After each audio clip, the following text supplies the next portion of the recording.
Il faut que tu prophétises encore sur un grand nombre de peuples et de nations et de langues et de rois.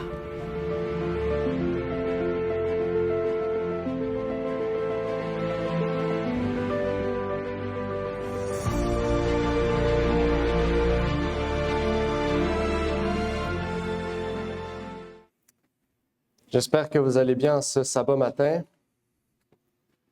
Donc aujourd'hui, nous allons continuer notre étude trimestrielle sur la deuxième épître de Pierre. Et nous allons donc voir ensemble avertissement et précaution, partie 1. Avertissement et précaution, partie 1. Donc, on va voir ce que Pierre voulait nous révéler en lien avec sa deuxième épître. Et nous allons partager ensemble donc cette leçon et réviser ce que nous avons pu voir au cours de cette semaine. Donc, avant de commencer, j'aimerais pouvoir prier avec vous et par la suite, nous pourrons donc entamer ce sujet. Prions.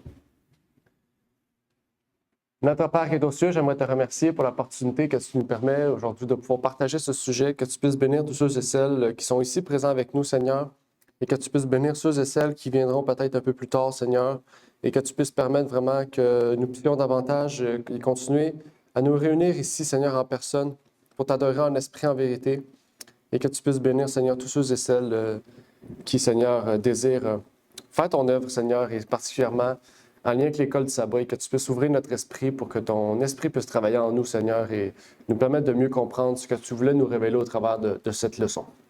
C'est ma prière pour ces choses, au nom de ton Fils Jésus-Christ. Amen. Amen.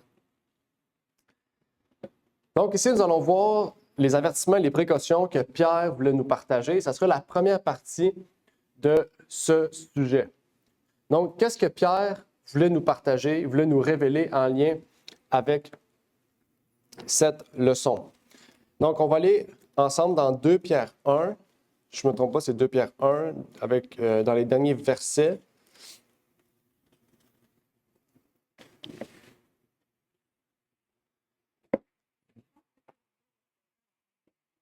Ah ouais? Ouais, c'est vrai. Ouais, 1 à 11. Je pensais que c'était 2 Pierre 1. 2 Pierre 2. Effectivement.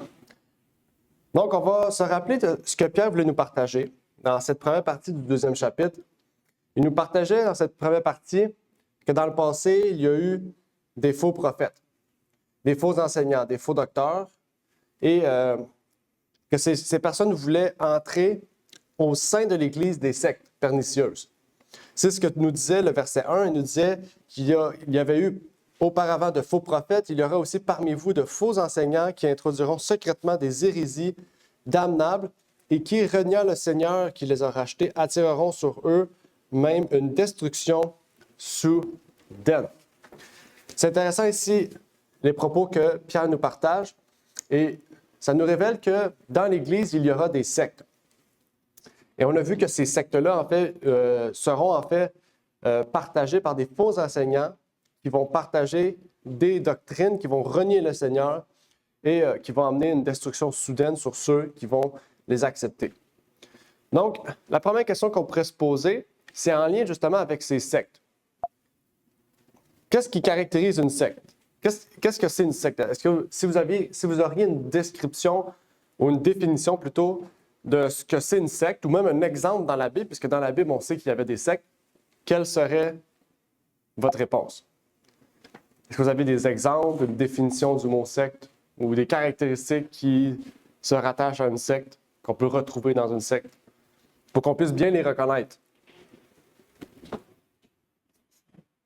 Est-ce que vous avez des exemples à travers, peut-être on va dire l'histoire humaine, ou même dans la Bible, d'exemples de sectes qui ont existé? Les Mormons.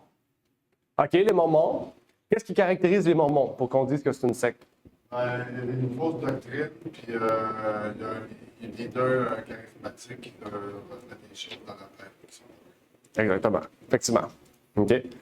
Donc, ça a été comme ça, OK? Puis il y en a beaucoup qui vont dire que dans l'Église adventiste, c'était la même chose, le noir était à la tête. On sait que c'était pas vrai. Oui, elle était proche de ceux qui étaient à la tête, OK? Mais on prend l'exemple des Mormons, c'est totalement différent. Les Mormons, Joseph Smith a eu une révélation. Après, il est parti d'une religion. Il est resté à la tête de ce mouvement-là. OK? Il y avait plusieurs femmes, il tuait du monde, etc. Par la suite, le prochain qui est arrivé au pouvoir a fait la même chose. Il se disait être un prophète de Dieu. Il voulait avoir l'État de l'Utah, un gros territoire. Il se disait que ça, c'était la terre promise que Dieu leur avait donnée. Donc, il se permettait de tuer des gens, de persécuter des gens. En plus, c'était des racistes. C'était des gens qui maudissaient tous ceux qui embarquent. Donc, il y a beaucoup de choses qui s'embarquent sur ce qui caractérise une secte. Est-ce qu'il y a un autre exemple? Est-ce que vous avez d'autres exemples? Ou est-ce que vous avez une définition de ce qui pourrait définir une secte, d'après vous? Ou si vous avez la définition réelle.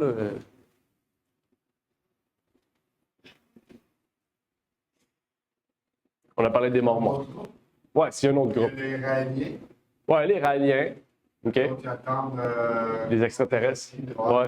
Ils veulent créer un genre une grosse ville. Là, pour... Ouais, ils font beaucoup de choses. Ils font beaucoup de choses. Ouais, c'est assez fou. Puis il est encore vivant, Raël. Hein? C'est pas. Il a passé. Ben oui, il a 70 ans, je pense. Quelque chose de même. Puis c'est. Non, c'est ici. Ici encore? Oh, ben oui. Ça passait dans le fond, Tout le monde en parle. Ouais. En 2006, je pense, ça fait. Ouais. Rendu au Japon, ça veut dire. Ben, ils sont partout. Ils sont dans 15 ou 20 pays. Là. C'est une grosse affaire. Ça existe depuis les années 70, je pense. Ouais. Mais ça, c'en est une aussi, parce que, tu vois, Raël est à la tête de ce mouvement-là depuis la naissance, parce que c'est lui qui l'a créé, jusqu'à aujourd'hui. OK? Puis même, là-dedans aussi, il y a beaucoup de pédophilie, puis tout ça. Hein, parce que même ici, il y a des jeunes enfants en bas de 18 ans qui vont devenir, on pourrait dire, sexuellement aux ovnis, OK? Dédiés aux ovnis, puis... en tout cas, c'est une grosse affaire, OK? Est-ce qu'il y en a un autre que vous connaissez, dans la Bible particulièrement? On va aller dans la Bible, parce que je sais que David en a nommé deux, là. Il pourrait toutes les nommer, il les connaît toutes. Est-ce que dans la Bible, il y en a? Dans la Bible, il y en a. Il y en a beaucoup. Nazaréen. Des fois, on parle du Nazaréen en parlant des apôtres, des chrétiens. Mais c'est vrai qu'il y a une secte aussi de Nazaréens qui s'appelle dans la Bible. Selon le contexte, on peut le voir. Il y a des sectes vraiment connues dans la Bible. Là. Les Zélotes. Ouais, les Zélotes, OK. Pharisiens, c'est ça que tu me dis? Oui, c'est une secte. Oui. Pharisiens, Sadducéens, c'est des sectes. Je dis, vous les connaissez, c'est eux qui ont persécuté Jésus. C'est des sectes. Pour savoir, les Juifs à l'époque, c'était toutes des sectes qui étaient regroupées. Okay? Il n'y avait pas Sadducéens, exactement, Zélotes, Sadducéens, Nazaréens, Pharisiens, les Esséniens aussi, dans la Bible, on en parle. Donc, on voit que dans la Bible, même, on parle de sectes. Okay? Même avant de parler du christianisme, dans le judaïsme, il y avait des sectes. Okay? Même que c'est les sectes qui dominaient le judaïsme de l'époque. Okay? On ne parle pas du temps d'Israël, on parle du temps des Juifs. Okay? On va voir la définition du dictionnaire Webster. Il dit « Un corps ou un nombre de personnes unies par des principes, principalement en philosophie ou en religion, mais constituant un parti distinct par des sentiments différents de ceux des autres hommes. » C'est-à-dire la plupart des sectes ont pour origine une personne en particulier qui a enseigné et propagé certaines notions particulières en philosophie ou en religion et qui est considéré comme son fondateur. Chez les Juifs, les principales sectes étaient les pharisiens, les sadducéens, les esséniens. Okay? Les pharisiens sont nés d'un rabbin. Les sadducéens sont nés d'un rabbin. Les esséniens sont nés d'un rabbin, des enseignants d'un rabbin. Okay? En Grèce, il y avait les sectes cyniques fondées par Antisthène et la secte académique fondée par Platon. Okay? Donc, on voit ici que même au sein des nations païennes, il y avait des sectes. Okay? Donc, ce n'est pas juste quelque chose de religieux relié au christianisme. On a parlé de Raël tantôt. C'est une secte qui n'est pas nécessairement reliée à la religion chrétienne. Ce ne sont pas des chrétiens. Okay? C'est plus des ésotériques. Okay? Mais ça fait partie de sectes qui existent dans le monde. Okay? On va lire un passage de la servante qui nous dit « Satan cherche continuellement à induire les humains en erreur. Il est le Dieu de toute dissension. Il ne manque pas de ismes pour tromper. » Okay? De nouvelles sectes surgissent sans cesse qui éloignent les hommes de la vérité et au lieu d'être nourris du pain de vie, les gens se voient offrir un plat de fable. Les Écritures sont faussées et détachées de leur véritable contexte. Elles sont utilisées pour donner à l'erreur une apparence de vérité. On falsifie la vérité pour masquer les caractéristiques de l'hérésie. Donc, on voit que les sectes vont toujours être présentes. Comme Pierre a dit, dans le passé, il y avait de faux prophètes. Maintenant, il y a des sectes, des faux enseignants. Et tout au long de l'histoire du christianisme, il va y avoir des sectes, des faux enseignants, des faux pasteurs, des personnes qui vont enseigner des hérésies. Et même des groupes, des fois qu'on peut nommer comme des églises chrétiennes, sont en réalité des sectes. OK? Surtout dans les mouvements non dénominationnels, c'est beaucoup des groupes divisés, puis chacun d'entre eux se dit non dénominationnel. Bon, on sait qu'ils se rattachent tous à des dénominations, parce que, je veux dire, quand tu crois les mêmes doctrines d'une église en particulier, mais tu te dis détaché de l'église, dans le fond, tu es attaché à l'église. Je ne sais pas si vous comprenez. Au niveau des dénominations, au niveau des doctrines, je veux dire, on se rattache toujours à un groupe d'individus. Mais il y a réellement des sectes, surtout dans le mouvement évangélique, où c'est beaucoup de non dénominationnels. Chaque pasteur enseigne des doctrines différentes. OK? Puis chaque pasteur, c'est des sectes, parce que c'est le dirigeant, puis tant que lui va être vivant, il va être vu comme un prophète, il va être vu... On peut parler de Joel Osteen, par exemple, qui est un grand prédicateur, puis désolé, mais il enseigne des choses qui sont contre la Bible. Il enseigne des choses que juste lui croit et son Église. OK? Puis c'est des méga-churches, donc il y en a beaucoup de personnes qui suivent ces pasteurs-là. Il y en a plein d'autres. OK? C'est des faux enseignants, mais on pourrait se poser, est-ce que ce ne sont pas des sectes rendus là, puisqu'ils enseignent des choses qui sont contre la Bible? Et ce qui est intéressant, c'est que Pierre continue au verset 5 à 8, et en continuant, il nous révèle que ces faux enseignants, ces faux prophètes, ces sectes, en fait, ont fait face aussi à la voix du peuple, à la voix de Dieu sur terre. Ils ont fait face à des personnes qui, dans la Bible, ont pu se lever contre l'injustice, révéler la justice de Dieu, mais révéler aussi que tous ces groupes-là, et on pourrait dire le fait qu'il y en ait de toujours plus en plus, révèle que la fin arrive bientôt. Et quels étaient les... Oups. Attendez, j'ai mis une question, mais je n'ai même pas la question. Ah oui, ok, j'ai la question, c'est bon. J'étais trop vite, on va la skipper, on va revenir. Donc, quels sont les exemples dans la Bible? Quels sont les exemples qui ont été cités dans le texte de 2 Pierre 2, des personnes qui étaient décrites, et quel a été le résultat des injustes à chaque fois? Dans la Bible, on a vu du verset 5 à 8, on voit des exemples de personnes qui se sont faites justice, okay, dans le sens que ils ont représenté la justice de Dieu. Donc, qui sont ces personnes? Et deuxième question, c'est quel a été le résultat des injustes face au message que ces personnes ont pu partager? Oui, Carl.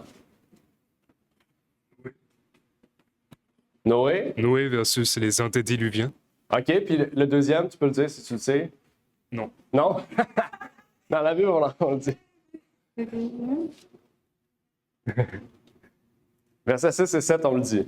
C'était Sodome et Gomorrhe qu'ils avaient donné comme exemple, non? Oui, avec Lot. OK? Effectivement.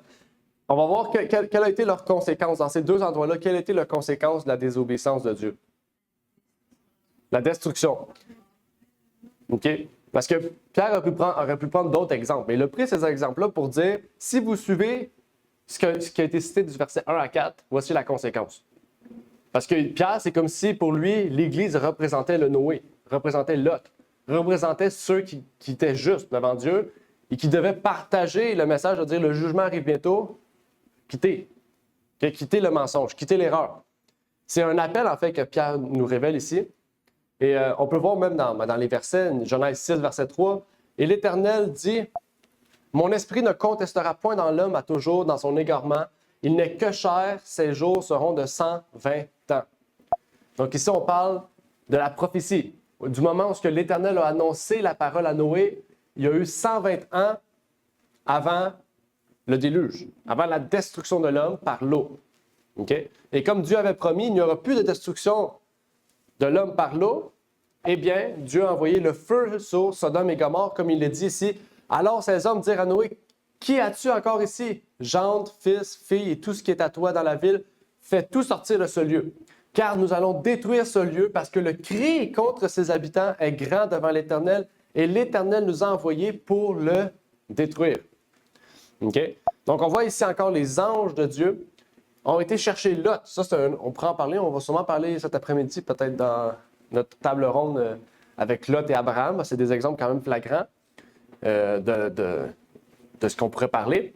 Bon, ici, on voit, Lot a été appelé à sortir de Sodome et Gomorrhe pour éviter la destruction, ou plutôt l'injustice qui régnait même dans cette ville.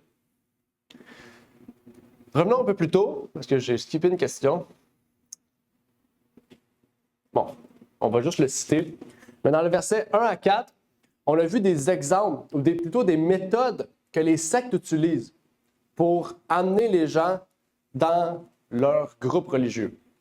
D'après le texte du verset 1 à 4, quelles étaient les tactiques, les méthodes qu'utilisent les sectes pour amener les gens dans leur groupe, dans leur croyance? Les paroles trompeuses. Puis ça, on voit ça beaucoup, les paroles trompeuses. On émet beaucoup de choses, on promet beaucoup de choses qui sont en réalité rien. OK? Et il y a beaucoup de sectes qui utilisent ça. OK? La scientologie, c'est une secte aussi, hein, Scientologie. Scientologie, OK? Puis pour ceux qui ne connaissent pas la Scientologie, ça coûte très, très cher, OK? C'est des programmes, mettons, pour devenir plus proche de la lumière, ça peut coûter 200 000 là, OK? Puis en grande partie, c'est devenu très populaire à cause de Tom Cruise, puis John Travolta, puis d'autres acteurs qui sont très importants dans le mouvement. Mais les paroles trompeurs sont émises dedans. Ils donnent de grosses promesses face à une réalité qui est pas présente, en fait. Okay? Donc, ils vont chercher les gens sur les sentiments ou les émotions ou un manque que les gens ont. Quels sont les autres? Il y en a deux autres aussi qui sont décrits dans les versets 1 à 4. On a parlé de paroles trompeuses. Verset 1, il y en a un autre. Ils viennent secrètement. C'est Oui, comme, le secret. Oui, secret. Ils font des choses dans le secret. Ils disent des choses dans le secret. Ou ils disent quelque chose qui, en réalité, c'est pas ce qui est dit, en réalité. Okay? Donc, des paroles trompeuses, mais ils le disent dans les secrets. Okay? On le voit, le verset 1, ça dit « Introduiront secrètement des hérésies ». C'est pas quelque chose de public. C'est quelque chose qui parle, qui se propage, comme un venin, en fait. Okay? Puis dans la note 1, ça parlait aussi, ça mettait en exemple la guerre qui s'est passée au ciel avant, comment Satan s'est pris pour prendre plus d'anges déchus. C'est dans le secret, en disant, en parlant des mauvaises paroles sur Jésus-Christ. C'est comme ça que ça a commencé, la révolte. Tout à fait. Il y a aussi le dernier, c'est la cupidité. Parce que moi, je n'ai pas la même version. J'ai utilisé la version 96, là, j'ai la 2018, donc les termes changent. Je ne sais pas c'est quel terme aussi qui serait traduit. Mais le terme cupidité aussi qui était utilisé, qui est un désir ardent de pouvoir, la recherche de pouvoir, la recherche d'un statut élevé. Okay? Donc, si vous avez remarqué, les sectes, souvent, la personne qui fonde la secte, c'est toujours lui qui est au pouvoir. Il n'est jamais serviteur. C'est toujours lui qui est à la tête, c'est toujours lui qui domine, c'est toujours lui qui a plus de droits que les autres. C'est toujours lui, je dois le tout. C'est tout moi qui a l'argent, c'est tout moi qui a les grosses maisons, c'est tout moi qui a les femmes de tout le monde, c'est tout lui qui a tout. Okay? C'est des questions qu'on se pose, c'est de la cupidité dans le fond. Okay? C'est un désir juste de vouloir plus de péché au profit des autres. Okay? C'est vraiment ça. Remarquez le schéma des sectes se répète toujours. Okay? Se répète toujours. Je dis ça comme ça, je dis rien, mais l'Église catholique, c'est très ça. Hein? La plupart des églises sont pauvres, les prêtres sont pauvres. Ben, le pape, lui, il est riche. Il a une armée, il vit dans des trucs en or, il boit dans des trucs en or, il mange dans des trucs en or. Tout est or, tout est riche. Mais tous les prêtres, il faut qu'ils se fassent pauvres. C'est un peu la même chose. Hein? Je sais pas, le schéma, il se répète. Hein? C'est toujours la même personne qui est au pouvoir, c'est toujours le pape. Hein? C'est toujours un autre qui suit. C'est quand même spécial. Et donc, Dieu réserve quelque chose pour les impies. Il réserve quelque chose de spécial, c'est dans Jude 5 à 7. Parce qu'il y a juste un Jude. Jude 5 à 7. Donc, c'est pour ceux qui trouvent la page, parce que c'est vraiment une page. Donc, si vous trouvez la page, Jude 5 à 7. OK? C'est un petit livre, Jude, mais il y a beaucoup, beaucoup de choses qui sont décrites dans ce livre-là. Okay? Je vous invite à pouvoir le lire, c'est pas très long. Si vous voulez le lire et étudier, vraiment, je vous encourage. Et on nous dit ici, « Ah, je veux vous rappeler à vous qu'il l'avait su une fois que le Seigneur, ayant délivré le peuple du pays d'Égypte, détruisait ensuite ceux qui ne le crurent pas. » C'est vrai. et qu'il retient par des chaînes éternelles dans les ténèbres pour le jugement du grand jour les anges qui n'ont pas gardé leur puissance, mais qui ont quitté leur propre demeure. Là, il parle des anges qui sont rebellés contre Dieu, auxquels le jugement leur est réservé. Les démons, dans le fond. On va en parler ça tantôt. Verset 7, comme Sodome et Gomorrhe et les villes voisines. Donc, il y en a d'autres villes, il n'y a pas juste Sodome et Gomorrhe, qui s'étaient abandonnés à la même impureté qu'eux, quels? Les anges, les Égyptiens, et à des péchés contre nature, servent d'exemple en souffrant la peine d'un feu éternel. Ici, il y a une double chose qu'on pourrait comprendre. De un, on sait qu'à la fin des temps, un feu est réservé à tous ceux qui se sont rebellés contre Dieu, donc les injustes, ceux qui ont décidé de rester dans leur voie d'impureté, comme Sodome et Gomorrhe, comme les anges, qui sont devenus des démons. Mais on voit ici qu'on parle d'un feu éternel. OK? Et là, ça pourrait se dire, le feu éternel, Sodome et Gomorrhe ne brûle pas encore à ce jour. OK? Mais le feu éternel, c'est un feu purificateur, c'est un feu qui révèle que plus jamais Sodome et Gomorrhe va revenir. La ville littérale a été détruite, elle ne reviendra jamais. Pourquoi? Parce que Dieu l'a détruite par un feu éternel. Elle sera éternellement détruite. On pourrait reparaphraser ça.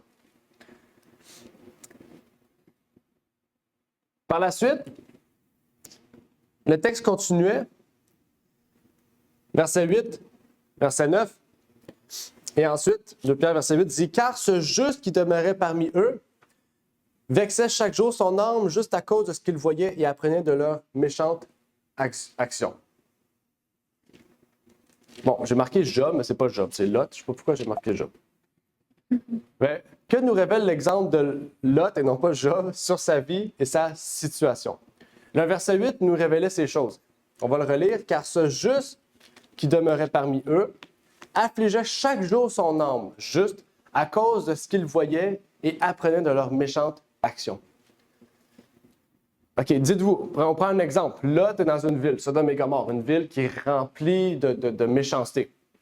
Rappelez-vous, qu'est-ce qui se passait, d'après ce qu'on a dans la Bible, qu'est-ce qui se passait dans la ville de Sodome et Gomorrhe?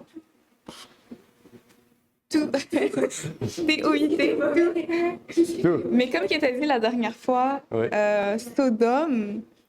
Sodomie vient de mot Sodome. Oui, oui, exactement. Donc vraiment. Il y a des Ouais. Ah, il ne faut pas écouter. Et Sodomie vient de Sodome. Ouais. Même- C'est l'homosexualité. Oui, beaucoup. il y avait beaucoup de Il débouches. y avait de tout. Ouais, il y a de tout. OK. C'est vraiment ça.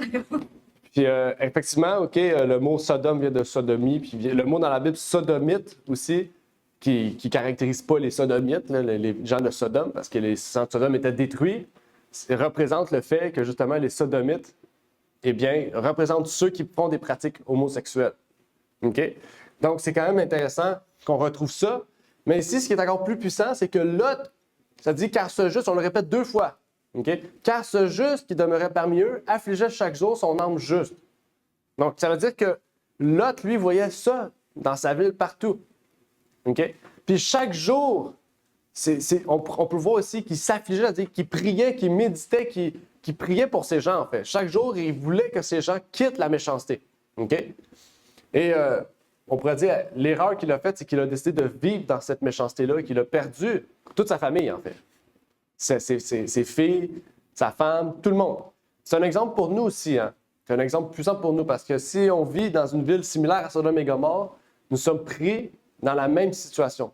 Nous sommes face, en fait, à la même situation. Et face à la situation de Lot qui devait peut-être chaque jour être anxieux, être stressé parce qu'il ne savait pas ce qui pouvait arriver. Puis vous vous rappelez, les 3 visiteurs qui sont venus chez Lot, qu'est-ce que les gens, les méchants ont dit? Ils sont allés cogner, ils ont dit « Ah, faites-nous connaître les hommes qui sont chez vous. » Puis lui a dit « Non, je vais vous donner mes filles, sont vierges, faites ce que vous voulez. » Ça nous amène tout de suite à la conclusion de ce qu'il voulait faire. Hein? Ouais, c'est ça, connaître, ça veut dire coucher avec. Oui, c'est ça. Connaître. Pas qu'il veut donner ses filles, Ben, c'est ça. Parce qu'il sait que ces hommes-là viennent de Dieu, donc il dit il vaut mieux donner mes filles que les hommes de Dieu. Ça, je pense que c'est parce qu'il a voulu protéger d'abord les étrangers qui étaient dans sa maison. Aussi. Et qu'il a préféré faire passer sa propre famille avant de faire passer les étrangers. Là. Aussi, effectivement. Effectivement. C'est vrai aussi que la culture n'est pas la même qu'aujourd'hui. À l'époque, les étrangers, c'était c'était quelqu'un, pas des personnes importantes nécessairement, mais qui devaient recevoir tout le plus grand statut, comme si c'était des rois. Ils devaient être bien traités, puis ils devaient être bien amenés. Donc ça aussi, ça en fait partie. C'est quand même surprenant aussi que les gens ont remarqué tout de suite que c'était des visiteurs, parce que quand ils sont rentrés chez Job, ils n'ont pas dit « c'est le voisin qui vient ». Non, ils sont allés cogner, ils ont dit « c'est qui ces gens-là? On les a jamais vus ». Ça veut dire que les gens espionnaient, là, tout. Je sais pas, le mot se disait pour que, tu sais, c'est pour vous dire, c'est un peu la même chose pour nous aujourd'hui. Hein? Tout ce qui se passe, les voisins le savent, ils regardent, ils sont, puis ça se dit, puis c'est à peu près la même chose. Donc, puis pendant le COVID, on a vu la même chose. On disait aux voisins de dénoncer votre voisin pour s'il faisait quoi que ce soit. Puis c'est un peu la même chose. On se retrouve dans un schéma qui se ressemble aussi. Donc, vraiment, l'exemple de Lot devrait être un exemple pour nous, ou pour ceux du moins qui vivent dans des villes qui sont semblables à celles de Sodome et Gomorrhe. Et ce qui est intéressant, c'est que on peut peut-être se trouver dans des situations auxquelles Noé, ou j'ai marqué Job, c'est Lot. Mais Noé et Lot, on peut se trouver où ils étaient au milieu de gens qui étaient incrédules, de gens qui étaient injustes, de gens qui étaient impies. Puis comme Pierre l'explique aussi, qu'il les compare les impies à des animaux. Ça, on va revenir dans quelques instants, parce que c'est quand même un mot puissant. C'est pas un petit mot, le fait de dire animaux. Mais rappelons-nous de ce que Paul nous avait dit en lien avec la situation de Noé et de Lot. Il nous disait dans Romains 5, versets 20 et 21, « Or, la loi est intervenue pour faire abonder le péché. Mais où le péché abonde, la grâce a surabondé, afin que, comme le péché a régné dans la mort, ainsi la grâce régna pour la justice, pour donner la vie éternelle par Jésus-Christ, notre Seigneur. » Donc, on voit que, où ce que Sodome et Gomorrhe, où ce que la situation de Noé, ou l'état de Noé même, qui est comparé dans Matthieu comme un état où ce que les gens faisaient passer toute leur imagination, se trouvait, eh bien, la grâce a surabondé parce qu'il y avait des hommes de Dieu dans ces villes-là, dans ces lieux-là. On voit que, malgré que Sodome et Gomorrhe allait à la perdition, Lot était présent pour être une lumière pour toute cette nation-là. Noé a été une lumière pour toute cette nation-là. Donc, ça veut dire qu'il y a une importance aussi que la grâce soit présente dans ces villes-là par les gens qui y règnent et qui apportent la grâce à ces gens-là, pour que ces gens-là puissent voir la réalité, voir la vérité et qu'ils puissent eux-mêmes quitter leur chemin d'injustice et leur impiété. Parce que le verset 10 à 12 nous révèle à quel point le jugement et les injustices sont grandes et que Dieu ne va pas, on pourrait dire, laisser ces choses passer, en fait. Et il nous dit, Pierre nous dit, on va lire le verset 10 et verset 12, principalement ceux qui suivent la chair dans la luxure de l'impureté et qui méprisent l'autorité. Ils sont présomptueux, suffisants et ne craignent point d'injurier les dignités. Verset 12, mais ceux-ci, comme des bêtes brutes, qui suivent leur nature et qui sont faites pour être prises et détruites, blâmant ce qu'ils n'entendent point, périront par leur propre corruption.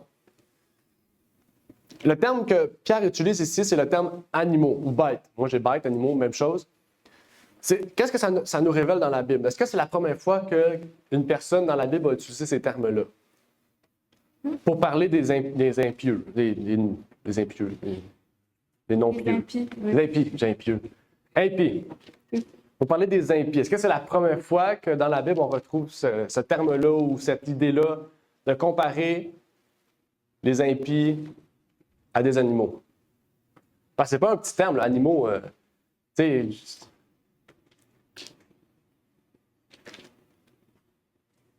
Il y a un passage sûr que vous connaissez où est-ce qu'on en parle. Peut-être que vous y pensez pas, mais là, je suis sûr que je vais vous dire le livre, vous allez le savoir. Je vous dis Apocalypse. Non? Vous n'avez pas assez lu Apocalypse, ça veut dire. Répète la question. Ça parle d'animaux, dragon. Oui, ça parle de dragons. Mais où est-ce qu'on compare les hommes à des animaux? Ah, ok, comme... Il y a un passage, là, je ne peux pas dire plus, mais c'est... On parle des fois de moutons. Oui. On en Ben ça nous compare des moutons, et ça, c'est positif. Des chiens. À des chiens, oui. parle des chiens. Dehors les chiens, mais c'est où ça? C'est le passage. C'est vraiment ça, ça dit dehors les chiens, c'est ça. Les oiseaux aussi. Oui. Oui, c'est dans Apocalypse 18. Non, j'ai trouvé, c'est Apocalypse 22. Oui, c'est le dernier verset presque. Là. Je pense qu'il y en Verset a... 15, car dehors sont les chiens et les sorciers, et les prostituées et les meurtriers, les idolâtres, quiconque aime et pratique le mensonge. Amen pas parce que c'est dehors les chiens, mais Ouais, amen mais parce que la justice est faite. c'est la justice, exactement, c'est fait. Ça dit dehors les chiens. Là, on pourrait dire, OK, ben les chiens, c'est tous eux qui commettent le péché. Mais non, parce qu'on dit enchanteur, impudique, meurtrier, idolâtre, quiconque aime et pratique le mensonge. Donc, c'est pas n'importe qui. Pourquoi on les compare à des chiens? Déjà, pour comprendre pourquoi on compare les hommes à des chiens, pour connaître un chien, puis pour savoir qu'est-ce que font les chiens. C'est toujours symbolique, dans un esprit de symbole. Comment sont les chiens? Les chiens, il ne faut pas le dire, mais comment sont les chiens? Vous connaissez comment agissent les chiens? Oui, oui, les chiens mangent leur propre vomi, oui. Ouais, ben, c'est ça le vomi. Oui, ça mange leur propre vomi, mais les chiens aussi, ils vont vers tout ce qu'ils veulent, en fait. S'ils ont faim, ils mangent. S'ils veulent mordre, ils mordent. S'ils veulent dominer, ils dominent. Ils pensent pas, ils agissent. Ils agissent selon leurs besoins. Il faut aller dehors, je veux dehors. Il ne va pas penser à autre chose que juste aller dehors. Si tu ne le mets pas dehors, il fait pipi en dedans ou il va faire ses besoins en dedans. Il n'y a pas de problème avec ça. Lui, ça ne le dérange pas. Ça ne réfléchit pas. C'est la même chose avec les impies. Les impies, ils vont selon leur nature. Tu veux tuer quelqu'un? Je le tue. Tu veux voler? Je le vole. Tu veux faire ça? Je le fais. C'est ça. Ils les comparent à des chiens selon leur agissement. Pas parce que ce sont des chiens. C'est leur agissement est comparable à un chien. Donc, le terme qui est relié, c'est plausible. OK? Puis, c'est pas la première fois. Paul aussi, dans Philippiens 3.2, dit « Prenez garde aux chiens, prenez garde aux mauvais ouvriers, prenez garde aux incirconcis, aux faux circoncis. » Il va avec une dégradation. Faites attention aux impies, faites attention aux mauvais ouvriers, faites attention aux faux circoncis. On ne parle pas de circoncis de la chair, circoncis du cœur, les faux chrétiens. Okay? Donc, il va avec une gradation. Okay? Impie, après un peu plus haut, après un peu plus haut. Dans le sens au niveau de la spiritualité. Okay? Donc, ce n'est pas quelque chose de nouveau. Okay? Jean en parle, Pierre en parle, je vais dire Philippe en parle, mais non, ce n'est pas Philippe, c'est Paul en parle quand il était à Philippe. Jésus en parle aussi, il reliait aussi les chiens. Okay? Donc, on voit que tout ça était relié à quelque chose d'important et je pense aussi qu'il y a une leçon importante, un avertissement, des précautions que Pierre voulait nous relever. Okay? Déjà, il nous fait des parallèles avec Lot et avec Noé. Okay? Il veut nous montrer, soyez comme Noé et Lot. Okay? Malgré l'agissement des méchants, comment ils ont été fermes sur leurs principes, ils sont restés droits. Okay? Malgré que Lot a plus souffert que Noé, pourquoi? Parce que Noé, il ne vivait pas en ville, il vivait à la campagne. Okay? Mais il était entouré de gens qui faisaient leur affaire. Mais Lot, lui, était en plein milieu de tout ce qui se passait. Devant chez lui, derrière chez lui, à côté, à l'autre côté, toutes les choses mauvaises se passaient, il les entendait même s'il ne les voyait pas. Donc, il souffrait continuellement de la méchanceté de l'homme. Et il n'est pas tombé, mais sa famille a tombé. Okay? Donc, il y a une précaution à prendre aussi face à ça, non seulement pour nous, mais pour ceux qui nous entourent. Okay? Dans quelle situation on va mettre notre famille, nos enfants? Okay? Parce que c'est pas tout le monde qui vont dire, souvent c'est comme ça qu'on pense, on va se dire, ben, si moi je suis capable de tenir, les autres vont venir. Pas nécessairement. Est-ce que tu leur as demandé? Est-ce que tu as pris leurs avis en compte? Est-ce que tu décides pour eux, tandis que tu vas peut-être les perdre comme Lot a perdu toute sa famille? Tandis que Noé n'a pas perdu toute sa famille. Noé a amené toute sa famille. Donc on voit ici la différence d'agissement et je pense qu'il y a quelque chose d'important ici de la manière dont nous devons agir face aux avertissements que la Bible nous donne et les précautions aussi que Pierre ici nous donne, de la même manière que Noé et Lot aussi, on peut répondre à cela. Et je pense que c'est un encouragement de Pierre aussi à relire peut-être l'histoire de Noé, l'histoire de Lot, de voir comment ils ont agi, comment nous ne devons pas agir, comment nous devons prendre des précautions, être avertis face à ce que Noé et aussi Lot nous disaient. Parce que les deux choses qu'ils ont reçues, c'est surtout de dire, c'est le moment de prendre une décision parce que le jugement arrive. Soit vous entrez dans l'arche, soit vous n'entrez pas dans l'arche, soit vous quittez Sodome, soit vous ne la quittez pas. Bien, si vous n'entrez pas dans l'arche, vous mourrez par l'eau. Si vous ne quittez pas Sodome, vous mourrez par le feu. Donc, il y a quelque chose d'important. Maintenant, quel choix vous allez faire face aux précautions, aux avertissements que Pierre nous donne? Est-ce que vous allez périr par le feu ou suivre le Christ? C'est les mêmes précautions que Pierre nous donne aujourd'hui. OK? Et s'il utilise les sectes, c'est qu'il sait que les sectes vont devenir quelque chose de, pas de majoritaire, mais quelque chose d'important dans le christianisme. De présent, de très présent. À l'époque, c'était pas, ça commençait, c'était pas présent. Ça commençait à être de plus en plus présent, mais aujourd'hui, on pourrait dire qu'on est entouré de tellement de mouvements religieux, de tellement de sectes, qu'en fait, nous devons vraiment faire attention.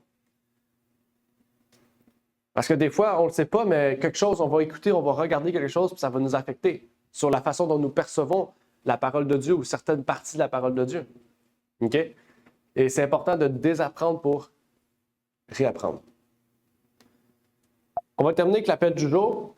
Dieu nous invite donc à pouvoir prendre au sérieux les avertissements et les conseils de Pierre sur les faux pasteurs et le péché. Parce que c'est un des plus gros problèmes des sectes. OK? Le plus gros problème des sectes, c'est que quand tu écoutes ces personnes-là, ils te disent « fais selon ce que ton cœur veut ». Fais selon ton cœur, en fait. Fais selon ce que tu veux. Fait que, au lieu de s'élever vers la sainteté, mais tu te rabaisses à l'état d'un chien. OK? Donc, c'est le parallèle que Pierre voulait nous révéler. Il nous révèle que nous pouvons devenir des animaux, des brutes, en fait. Même si nous avons la foi, hein, nous pouvons devenir des brutes, des animaux. Donc, faisons très attention à cela. Est-ce qu'il y avait des commentaires ou des questions? Ou des interventions suite à ce qu'on a pu partager sur l'épître de Pierre?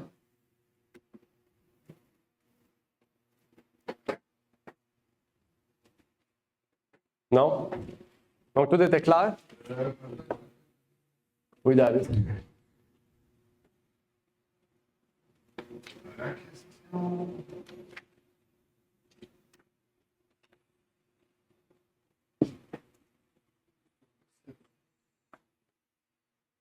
On va les lire ensemble. Je te dis la question. Il va y avoir un verset.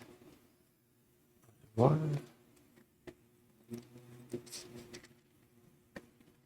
Question 11. Là. Ouais. Quelles sont les deux catégories de péchés qui offensent particulièrement Dieu? Là, ça dit au verset 10. OK. Fait que quand je dis le verset 10, ça dit pas que c'est ça qui offense vraiment plus particulièrement Dieu. Je veux dire comme péché. Tu trouves pas que c'est des péchés qui méprisent particulièrement Dieu, c'est ça que tu veux dire? Ou tu sais pas mais déjà, les deux, tu sais c'est quels? Tu peux plus trouver les deux. Principalement ceux qui suivent la chair dans la luxure de l'impureté qui méprisent la gouverne. Ouais. Ils sont présomptueux, suffisants, ils ne craignent point de juger la vie. Ceux qui suivent dans la luxure, c'est ceux qui se. L'impureté, c'est quoi? C'est un péché de sexualité? Ça rentre là-dedans, oui, mais la luxure, ça aussi, ça en fait partie. Le terme luxure, c'est le terme français, là. Je sais qu'on l'utilise moins aujourd'hui. On se complaît dans le luxe sans mettre la foi d'abord. En fait, le luxe, La luxure, c'est relié au péché sexuel. Ah ouais? Ouais. Ouais, c'est un vieux terme français, là. On l'utilise pas plus vraiment. Mais en anglais, il y a un terme qui c'est souvent traduit par luxure en français. OK? Mais c'est ça, les deux ici, c'est ceux qui suivent la chair, ceux qui méprisent l'autorité. On a les deux. OK? Ça dit dans la question, c'est les deux catégories de péchés qui offensent particulièrement Dieu.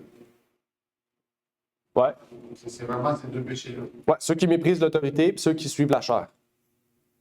Ça dit ceux qui suivent la chair dans la luxure de l'impureté. Mais c'est pas ça que ça dit, le verset. Ça dit pas ça? Verset 10, c'est ça que ça dit, non? Il y a Carl aussi qui veut contribuer. Ouais, on a un élément de réponse là. Oui. Ben, c'est que les deux dont il est question là, c'est ceux qui ont un désir par rapport à la chair, puis l'autre, c'est pas ceux qui méprisent l'autorité. L'autre, c'est ceux qui sont audacieux et arrogants. Puis il y a plusieurs parties dans la Bible qui font mention de qu'est-ce que Dieu a en horreur. Et l'une des choses, c'est justement ceux qui ont les yeux hautains et ceux qui sont arrogants, ceux qui ont cet esprit-là. Et ça, c'est l'une des choses qui est citée dans ce verset. Puis l'autre chose, c'est vraiment comme les péchés par rapport à la chair, ou dans plusieurs versets de la Bible, Paul fait mention de ceux qui sont impudiques, l'homosexualité aussi, la masturbation, ceux qui pêchent contre le temple du Saint-Esprit. Et je pense que ce verset-là, en fait, ça fait vraiment mention de ces deux aspects-là, c'est-à-dire l'arrogance, être hautain, puis les péchés contre la chair. Là. Très bon point. Lis dans ta version le verset 10. Parce que moi, c'est. Ah ouais, c'est vrai, c'est différent. Ouais, parce que je suis perdu. Peut-être c'est ça aussi, ça commence principalement ceux qui suivent la chair. Ouais, c'est vrai. C'est pas vraiment. Je déteste le Ouais, ben moi, ça dit ceux surtout qui vont après la chair dans un désir d'impureté et qui méprisent l'autorité. Audacieux et arrogants, ils ne craignent pas d'injurier la gloire. Ok, c'est ça. Ouais, Parce c'est que là, vrai, moi, je méprise. C'est ça, parce que méprise l'autorité. Toi, t'es audacieux et arrogant. Moi, j'ai méprise l'autorité. Mais dans le sens, je comprends, parce que quand tu méprises l'autorité, c'est parce que t'es arrogant et audacieux. Ouais. Si tu dis, moi, j'ai pas besoin de suivre quelque chose, je suis meilleur. C'est ça, exactement. Parce que quand tu veux pas te soumettre à Dieu, c'est sûr que c'est ce que Dieu a en horreur, parce qu'un Dieu dit, je suis un Dieu jaloux, je veux être le seul. Donc, si tu t'auto-suffis toi-même, tu es arrogant de ta propre force, de tes propres capacités, tu pourras pas aller loin. Donc, c'est intéressant, la traduction ici est très intéressante. Arrogant et audacieux. C'est ça, arrogant et audacieux? Ouais. OK, c'est ça. Mais méprise d'autorité, c'est ça. Dans la base, il faut que tu sois arrogant et audacieux. Très intéressant. C'est-tu mieux pour toi, David? Je pense qu'on a pu mieux comprendre. C'est important de poser les questions. Des fois, il y a des versets qu'on peut, selon la traduction, on peut moins comprendre. OK? Ouais, c'est ça. Mais toi t'avais quel mot, Carl, déjà? T'avais pas luxure. Hein? C'est quel verset, ça? Verset 10, le. Non, j'ai pas lu sur le temps. C'est quel terme que tu as après la chair? Alors moi, ça dit qu'ils vont après la chair dans un désir d'impureté. Ouais, c'est ça. C'est pas plus clair, mais c'est. Bon, moi, on a l'autre mot. Impureté. Nous, on a luxure luxure de l'impiété. Ouais. Tu suis la chair dans la luxure. Ouais, de l'impureté. Tu vois, ça se rapproche de l'impureté. Mais parce qu'on Mais On pense il faut souvent- connaître le mot luxure, c'est C'est sûr. ça, exactement. Parce que je me souviens, genre, en français, il y avait une année plus avancée que moi, qu'ils avaient eu un examen. Et le mot, c'était que veut dire comment définir la luxure. Mais ils n'ont pas cherché la définition du mot luxure. Mais luxure, on pense toujours que c'est au niveau monétaire. Parce que ou, luxure, on trouve chercher- luxe. C'est ça, mais c'est vraiment comme les désirs immoraux et sexuels. C'est un mot puissant. C'est un mot qui a l'air, qui paraît juste, on parle de la richesse, mais c'est un mot puissant relié à. La sensualité aussi. Ouais, comme on en a c'est plus parlé ce mot-là, aussi. c'est la sensualité, c'est le terme que je cherchais. Luxure, sensualité, je pense que c'est synonyme, là. Ouais, c'est ça. Ouais, sensuality. Ah, ok, sensuality, ouais, ça. Sa sensualité en français, c'est vraiment luxure qui définit mieux le mot, là. Sur la définition, ça dit immodéré, recherche et pratique des plaisirs sexuels considérés comme immoraux. Ouais, c'est ça. Ça résume bien. Donc, on a appris un nouveau mot. Mais c'est un mot puissant, le hasard, on va utiliser ça. Tu vis dans la luxure, hein? Mais c'est un mot puissant, c'est un mot puissant. Est-ce qu'il y avait d'autres questions ou peut-être avec certains versets qui étaient plus. Ça, c'est moi le expliquant qu'on voit.